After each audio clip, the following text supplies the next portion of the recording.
Yes. Well, when I was 22 years old, I got saved. And, man, I just believed God, you know? Amen. I just believed God, and I just walked it out by faith. And what I thought was faith was being 22. Because when I hit 50-something, my body's not cooperating with my 20-something faith. In other words, I just was believing God for what I already had instead of believing God for what I didn't have yet. Do you understand the difference? Yep. So sometimes we think we're walking by faith, and we're really just walking by circumstance. And so I'm saying that I don't like my circumstances.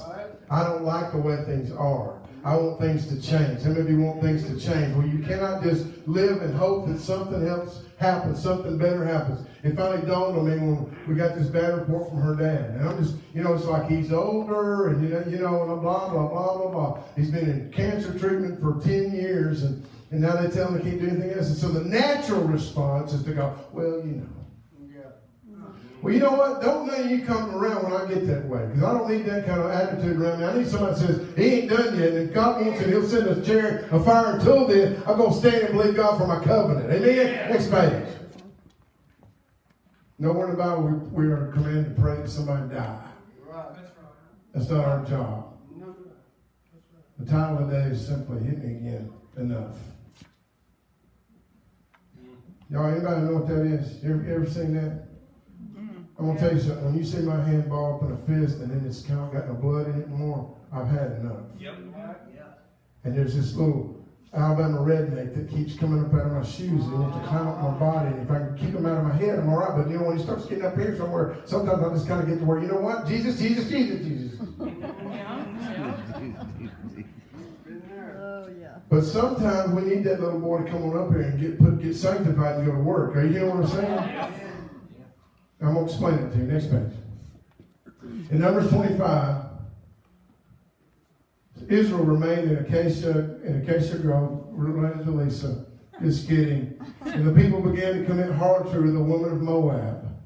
And they invited the people to the sacrifices of their gods. And the people ate and bowed down to their gods. And so Israel was joined to Baal of Peor. And the anger of the Lord was aroused against Israel. Now, when I read that, I don't know how many times. I don't know where the story goes, and maybe you know. But you know what? I looked at Baal of Peor, and that just blew my mind. Next page. Baal of Peor means literally this. The people in authority are yawning. The people who have the authority, the people who have the power, their response is,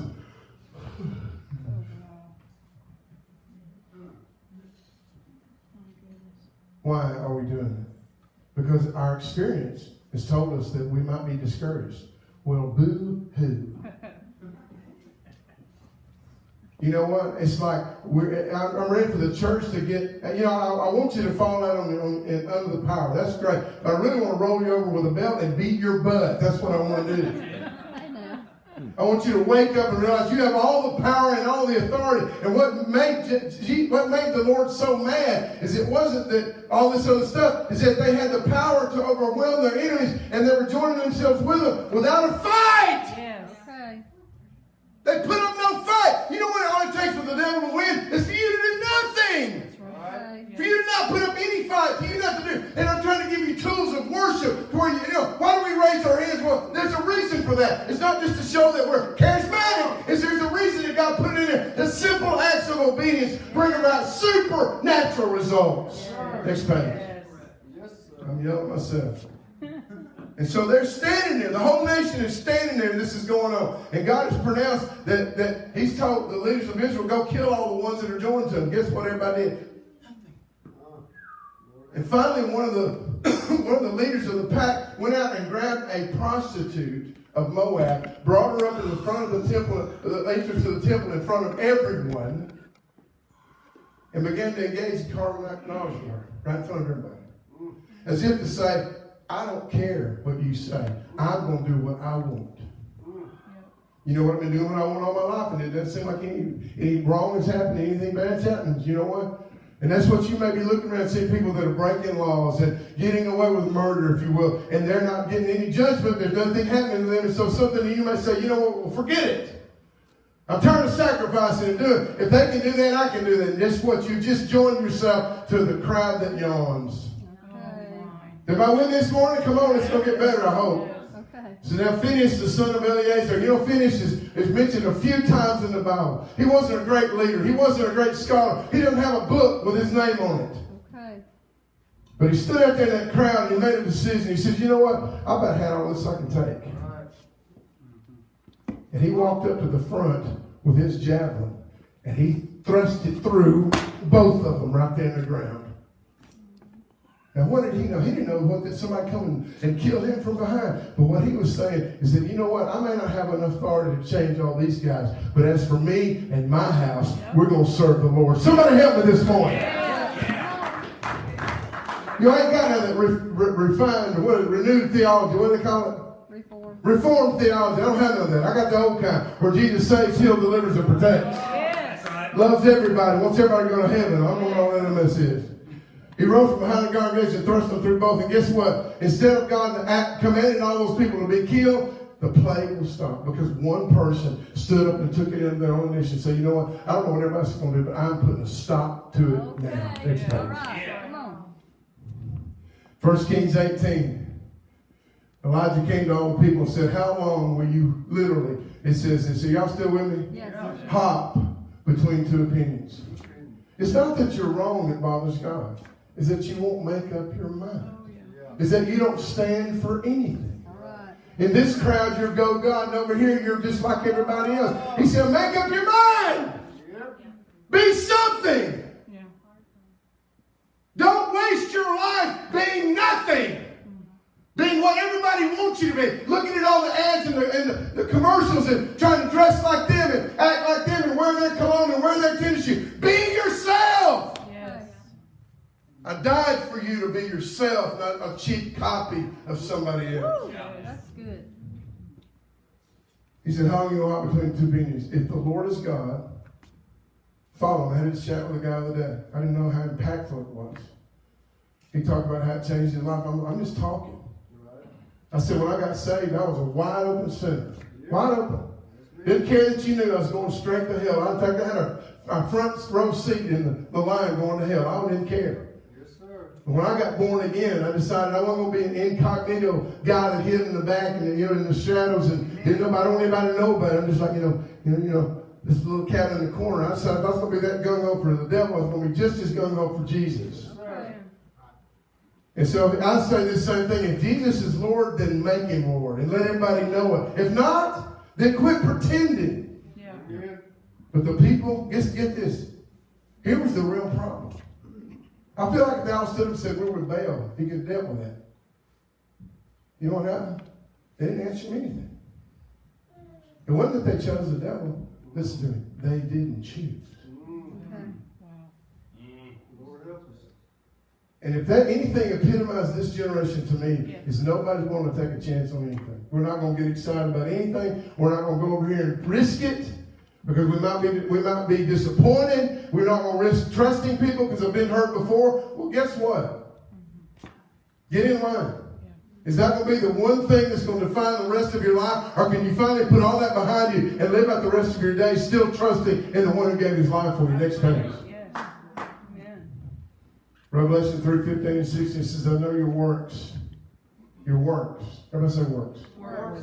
Works are not what you talk or what you say you believe. It's how you live. Right. That's what works means in the Bible. It's really what you actually do. Not what you talk about doing or claim to believe.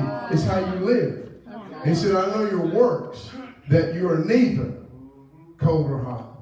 See, he didn't, and I'm going to be honest with you, I'm the same. I'm better with people who are ice cold and people who are red hot. The middle one's just I can't hardly handle. Come on, Pastor. Because I can't get a spark. I can't get I can't clear. I can't seem to get anything. There's warmth, there's just no pulse. Tell them about it back there, big guy. Preach with me. He says, because you are lukewarm and neither cold nor hot, I will vomit you out of my mouth. That's God's opinion about us. In other words, I guess I met people who were so moved by the presence of God that they were ashamed of how even their appearance or how the things in their life they just bow their head, and all I could do is embrace them and lift them up, because that's what Jesus would do. Because you know what? Even if you're cold, and even if you're lost, and even if you're away from God, that's a place where you're fixed in something that He can come along and show you the truth and blast you out of there and bring you to new life. Amen. Yes. But if you just sway with every opinion or whatever group you're with, you blow with the wind. You know, James says that if you're double-minded, you can't receive anything. Amen. Next page. Am I getting this? Yes, sir. 2 Kings 13. Y'all have all this on the website, and I know I'm going fast, but no, slow down. Elisha is old like me. And he has come finally, he said to the king of Israel, he's about to die. In fact, right after this, Elisha dies. So this is the last thing that he's going to do on this earth.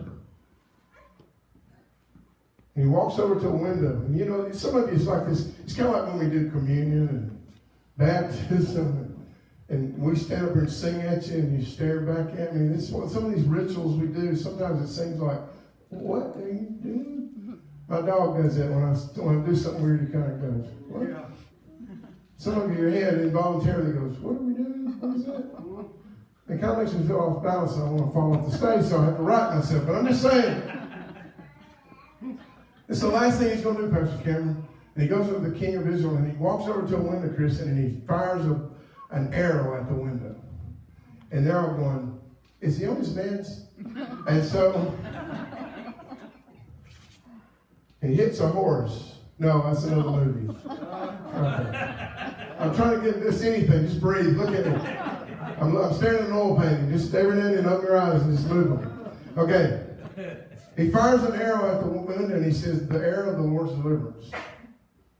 Now to you and me, and probably obviously to the king of Israel, the king, he just blinks his eyes like a frog in a hailstorm and doesn't get it. Yeah. Because he's in a battle. And let me look at me. So many times we're in a battle and we're thinking what we got to do to take care of our thing. Mm-hmm. Yeah. And those little stupid, minuscule things like, I don't know, quiet time or tithing or just, following the voice of the Holy Spirit is so minuscule and tiny and puny compared to that big battle we're in. Mm-hmm. Syria's coming down the chimney at Israel. And I think his mind's not on anything Elisha's doing. And so he hands him some arrows in his hand. And he says, strike the ground until you have destroyed Syria. Wow. And he goes, there you go. He just kind of phoned it in. And Elisha's furious. You know why? Because there was no passion behind what he had just done. There was no... See, when you believe it, you can't contain your enthusiasm. You cannot contain your effort. When you really believe it. But when you don't believe it, you just kind of half-effort do it. You just phone it in, just give it a little tap. And he said, you know what? God would have destroyed Syria from the face of the earth had you beat the ground. But because you only tapped the ground 3 times, you'll have 3 victories, and that's it. Wow. Evidently, God takes note of our effort and our contribution and our investment. Next time.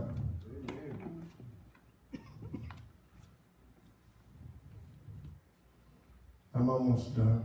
Isaiah 10:27. He prophesied and said, it shall come to pass in that day that his burden shall be taken away from off your shoulder and his yoke from your neck. Listen to me. The yoke shall be destroyed. Can you say it with me? Destroyed. One more time. Destroyed because of the anointing. Why is this important? Because you don't need to take a yoke off and leave it on the ground because the devil will use it on somebody else. No, we want to pound it into powder. The things that held us up as adults, we don't want to pass on to our children. We want that burden removed, and we want that yoke destroyed. It will not hurt my children and my grandchildren. It will not be visited upon them. I'll take whatever time it takes to destroy, to pound it into powder. Yes. You know how you do that? In worship and in praise. Yes. You pound the existence of those old strongholds away until they're no longer here. Next page. Throw my finger down on that one. 2 Samuel chapter 1, verse number 8. I got this from Pastor Clint Lee about 30 years ago, 35 years ago, when he wanted me to play Samson. I looked better back then. Put a muscle shirt on and some sunglasses. I played the part. I still had the hair.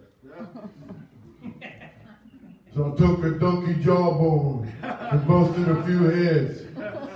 Nobody knows what that is. Yes. Oh my God. Carmen. Is he still alive? Am I still alive? All right. Yes.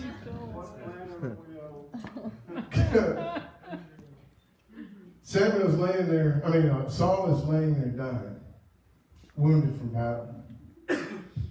And he's asked his armor bearer to kill him. And he says he won't. And a kid runs up, and Saul says, "Who are you?" And he said, "I'm an Amalekite." Can you say that with me? Amalekite. That'll mean more to you in a minute.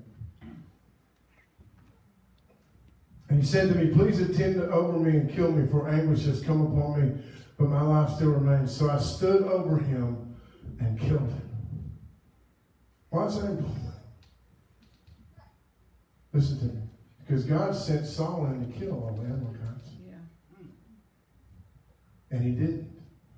He spared some people. He spared the king. He spared some sheep and other things because he was too smart. He didn't understand what God meant, so he just kind of updated it and kind of did what he wanted to do. And he wasn't obedient because, I know it says that, but I know he really meant this to reform the theology. Probably got something in there about the fact that I don't have to do all that. I can just do whatever I want. Yeah. And isn't it funny, the thing that you leave around will walk up one day and kill you if you're not ready. That's right. And I don't know how many generations, Ken, this was. This is a kid, but he should never have been. If Saul had only done the first time what God told him to do. Next page.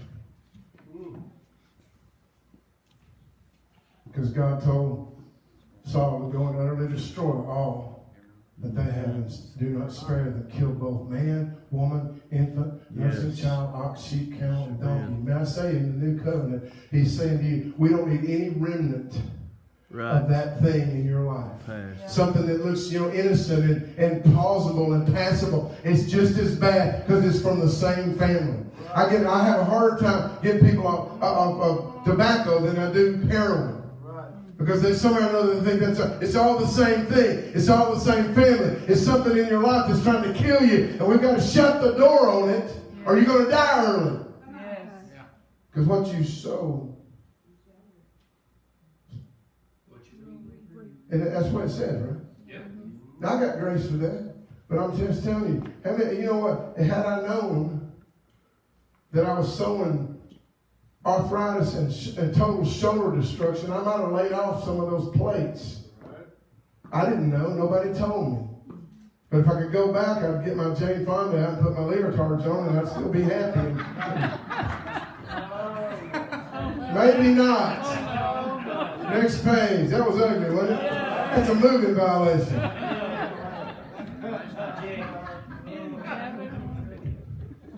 So now the Passover of the Jews was at hand. You know what that means to Jesus? I am fixing to be put to death. Okay. And he goes back to the temple to have an audience with his Father. Because he is a man with like passions just like you. Of course. He wants to hear from his Father, are you sure this is the only way? But when he gets there,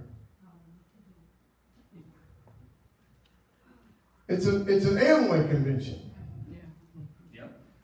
It's everybody's got their multi-level marketing going on, and everybody's got their super duper plan for how you can sell t-shirts and make money for your mission trip or whatever. And it's all inside the place where God was expecting, when Jesus was expecting to have the presence of his Father, but it had been replaced with man-made things. Yeah. That's all. I don't care if you show I don't care if you sell your shirts. That's not the point. The point is that when we begin to replace our walk and our intimacy with God with something we can manufacture ourselves, then we have clouded the temple with stuff that doesn't need to be there. Does anybody make sense out of that? Yes. And this is Jesus. And he found in the temple those who sold oxen and sheep and doves and the money changers doing business. And when he had put out a survey, he politely and politically correctly asked them would they mind stepping out for a moment. You know what? If it's me, Ray, and I'm going to be dead in a few days, I'm making a whip. That's it. Get out of here! That must have been the baddest show because there was a bunch of folks and they were all scared. They weren't scared, they were scared. And they left that place, didn't they? I think it's because he kind of pulled back and let a little I am out. Yes. And he drove them out of the temple with the sheep and oxen and poured out the money changers and overturned the tables. And he said to those who sold doves, take these things away. Do not make my Father's house a house of merchandise. And that word means bargaining. Bargaining. Are we bargaining with God? You know, my wife used to say all the time, she said, God don't deal. He's not a dealer. He'll make deals. It's his way. It ain't even the highway. It's his way. You say God's dealing with me, all you're just saying is I'm disobeying him. This is rough today, right? Okay. I can put some of those funny pictures up. Then his disciples remembered that it was written, watch this, your zeal for your house has eaten me up. And the word zeal in the Greek means boiling hot. I'm here to tell you that when you can clench your fist in the name of Jesus, we've gotten there. When you can get something that gets your blood boiling to its very top because of righteous indignation, and it forces you to finally raise up, pull your big girl panties up, and run the devil out of your house, then you're doing the right work. It doesn't give you the right to beat your wife or be ugly to your kids. Next page. Ephesians 4:6 says, be angry and do not sin. Be angry. He's asking you to be angry. I'm asking you to get mad. I'm asking some of you to finally get mad enough to get out of a lukewarm position of mediocrity, of middle of the road, and decide to be, I'm all the way for Jesus. I'm going to praise out loud. I don't care if anybody sees it. I don't care if anybody's critical of it. I'm going to worship him with reckless abandon. I don't care who sees it. I don't care if anybody's critical of it. I'm not going to give him a little one of these, one of those. I'm going to go as hard as I can go. Yes, amen. Because there's people's lives hanging in the balance, and I'm going to crush this yoke off my children and off my children's children. And I'm going to do it as long as I can draw a breath. Somebody give God a praise. Yes. Next page. It said, from the days of John the Baptist until now, the kingdom of heaven suffers violence, and the violent take it by force. Yeah. Well, whatever the Lord wants. I'll tell you what the Lord wants is in your word. If you find out what his will is for your life, that's what he wants. Why isn't it happening? Because you got to go and get it. You know, when Adam was here on this earth for the first time, there wasn't even a devil. Y'all listen to me? Yeah. Yep. And he still told him to go subdue the earth and conquer it. Our job has never changed. That's right. Our job has never changed. And that warrior conqueror spirit has been crushed out of the body of Christ because we've tried to be so politically correct and make everybody warm and fuzzy. We're not here to make you warm and fuzzy. We're here to chase the devil until we fly through the air to go home. That's what we're here to do. Now I'm going to ask my musicians to come up. We're going to do one more song.